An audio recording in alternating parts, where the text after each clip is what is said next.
ژوندي کاندي د دنیا کاروبارونه، په مړو پرېوته د خاورو انبارونه. څوک سرتور خپې ابله خاورو لره درومي، چا کاږه دي په سر ایښي دستارونه.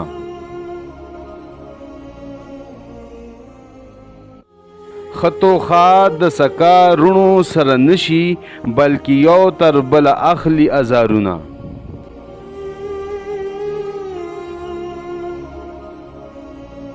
د یوې دانې له ښاخه پیدا کیږي، په چمن کې هم ګلونه هم خارونه.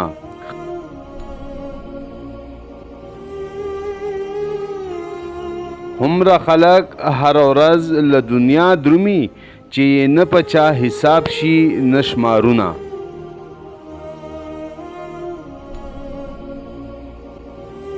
یو وار دی په هر چا باندې تیر شوی، همیشه په هیچا نوي دا وارونه. جدائی د اشنایانو هر دم کاندي، په رحمان باندې د تورو گزارونه.